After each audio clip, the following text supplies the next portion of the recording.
செய்யாறு சட்டமன்ற தொகுதி நமது வெல்லும் வேட்பாளர் ஓ ஜோதி. வணக்கம் அண்ணா. வணக்கம். அதாவது திராவிட முன்னேற்ற கழகத்தின் தலைமை கழகத்தால செய்யாறு தொகுதியினுடைய வெற்றி வேட்பாளராக உங்களை அறிவிச்சிருக்காங்க. அதை பத்தி நீங்க என்ன நினைக்கிறீங்க?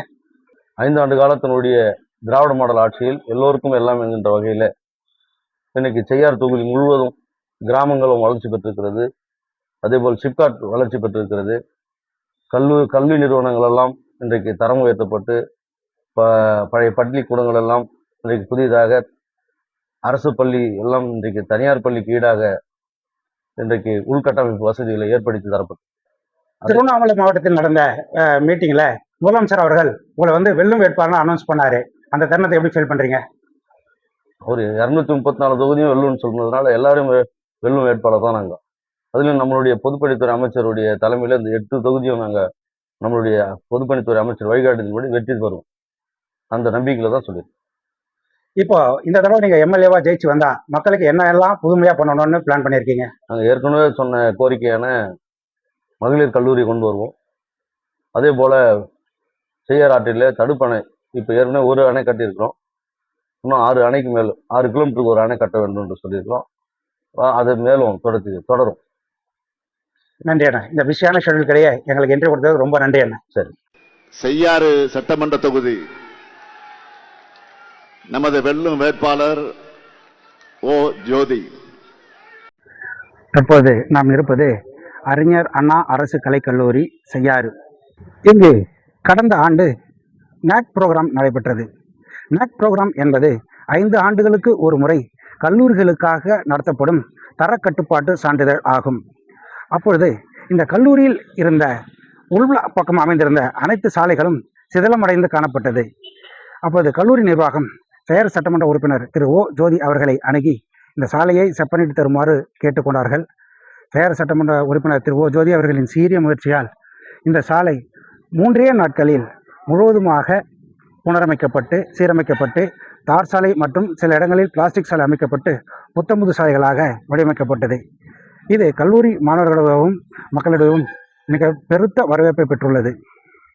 செய்யாறு சட்டமன்ற தொகுதி நமது வெல்லும் வேட்பாளர் ஓ ஜோதி. செய்யாறு நகரிலே இதற்கு முன்பாக பஜார் வழியாக சென்று வரக்கூடிய ஒரு வழிப்பாதை மட்டுமே இருந்தது. வருகின்ற வாகனங்களும் செல்கின்ற வாகனங்களும் இந்த ஒரு வழிப்பாதை மட்டுமே பயன்படுத்தி வந்தன. இதனால் கடும் போக்குவரத்து நெரிசல் ஏற்பட்டு மக்கள் அவதிக்கு உள்ளாகினர். இதனை போக்குகின்ற வகையிலே செய்யாறை சுற்றி புறவழி சாலை அமைக்கப்பட்டது. இந்த சாலை செய்யாறு சட்டமன்ற உறுப்பினர் திரு ஓ ஜோதி அவர்களின் சீரிய முயற்சியால் திருவண்ணாமலை மாவட்ட அமைச்சரான பொதுப்பணித்துறை அமைச்சர் மாண்புமிகு திரு ஏவா வேறு அவர்களுடன் முறையிடப்பட்டு இந்த சாலை 4 வழி சாலையாக மாற்றப்பட்டுள்ளது. இதனால் போக்குவரத்து நெரிசல் மிகவும் குறைந்து மக்கள் பயன்பாடு என்பது மிகவும் எளிமையாக இப்பொழுது மக்களின் போக்குவரத்து நடைபெற்று செய்யார் மக்கள் நிம்மதியாக சென்று வருகின்றனர். இப்படிப்பட்ட இந்த சம்பவம் செய்யார் மக்களிடையே நல்ல வரவேற்பை பெற்றுள்ளது. இதுதான் செய்யார் நகரிலே புதிதாக அமைக்கப்பட்டுள்ள புறவழி சாலை. மிகவும் விசாலமாக அமைக்கப்பட்டுள்ள 4 வழி சாலை. இதன் மூலம் செய்யாறு நகரிலே போக்குவரத்து நெரிசல் பெருமளவு குறைந்து மக்கள் நிம்மதியாக சென்று வருகின்றார்கள். செய்யாறு சட்டமன்ற தொகுதி நமது வெல்லும் வேட்பாளர் ஓ ஜோதி. செய்யாறிலே செய்யாற்றின் குறுக்கே, அதாவது ஞானமுருகன் கோயிலுக்கு மிக அருகாமையில் ஒரு பாலம் பழையதாக கட்டப்பட்டிருந்தது. 1961ஆம் ஆண்டு அப்போதைய தமிழக முதல்வர் பெருந்தலைவர் காமராஜர் அரசாங்கத்தில் கட்டப்பட்டது. இந்த பாலத்தின் வழியாகத்தான் இதுவரைக்கும் போக்குவரத்து இருந்தது. 2 பக்கமும் போக்குவரத்து இருந்தது. இது 50 ஆண்டுகளை கடந்த பாலம் என்பதாலும் இது போக்குவரத்து நெரிசல் அதிகமாக இருந்ததாலும் இதோடைய அந்த லோடை குறைக்கின்ற மாதிரி போக்குவரத்து நெரிசலை குறைக்கின்ற வகையில் இந்த பாலத்துக்கு அருகாமையிலேயே இன்னொரு பாலம் வேண்டும் என்பது செய்யாறு மக்களுடைய மிக நீண்ட நாள் கோரிக்கையாக இருந்தது. இந்த கோரிக்கையை தற்போதைய செய்யாறு சட்டமன்ற உறுப்பினர் திரு ஓ ஜோதி அவர்கள் நிறைவேற்றிருக்கிறார். கடந்த ஒரே வருட காலத்திலே இந்த பாலத்திற்கான அனைத்து வேலைகளையும் ஏற்பாடு செய்து முடித்து கொடுத்து இந்த பாலத்தை வடிவமைத்து கொடுத்திருக்கின்றார்.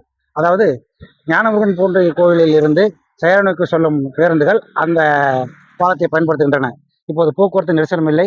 2 பாலங்களும் நல்ல சமமான வலுவுடன் இருப்பதால் செய்யார் மக்களுக்கு மிகவும் வசதியாக இருக்கிறது. இப்படிப்பட்ட மிகப்பெரிய வேலையை செய்து கொடுத்த செய்யாறு சட்டமன்ற உறுப்பினர் திரு ஓ ஜோதி அண்ணன் அவர்களுக்கு நன்றியை தெரிவித்துக் கொள்கிறோம். இதுதான் செய்யாறு ஆற்றின் குறுக்கே அமைக்கப்பட்டுள்ள இரண்டாவது புதிய பாலம். இந்த பாலத்தில் ஞானமுருகன் கோவிலில் இருந்து செய்யாறு நோக்கி செல்லும் வாகனங்கள் செல்லுகின்றன இடதுபுறமாக. ஏற்கனவே உள்ள பாலத்திற்கு மேற்பக்கம், அதாவது மேற்கு பக்கம் இந்த பாலம் அமைக்கப்பட்டுள்ளது. இது மக்களுக்கு மிகவும் பயனுள்ளதாக இருக்கிறது.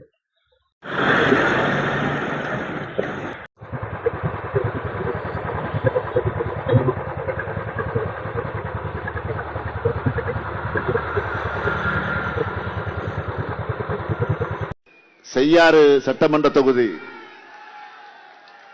நமது வெல்லும் வேட்பாளர் ஓ ஜோதி. இப்போது நாம் இருக்கிறது செய்யாறிலே மிக முக்கியமான இடமான திருவத்தூரில் அமைந்துள்ள வேதபுரீஸ்வரர் திருக்கோவில்.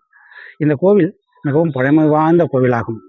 இந்த கோவில் திரு ஞான சம்பந்தர் அவர்களால் பாடல் பெற்று இங்குள்ள ஆண் பனைமரம் பெண் பனைமரமாக மாறியது என்பது ஸ்தல வரலாறு.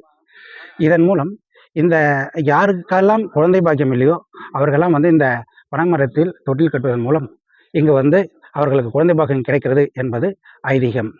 இப்படிப்பட்ட இந்த திருக்கோவிலில் 2022ஆம் ஆண்டு செய்யாறு சட்டமன்ற உறுப்பினர் திரு ஓ ஜோதி அவர்களின் சீரிய முயற்சியால் தமிழக அரசின் அறநிலைத்துறை மூலம் திருப்பணிகள் மேற்கொள்ளப்பட்டு கும்பாபிஷேகம் நடைபெற்றது. இதற்கு முன்னதாக 2004ஆம் ஆண்டு தான் இங்கு கும்பாபிஷேகம் நடைபெற்றது.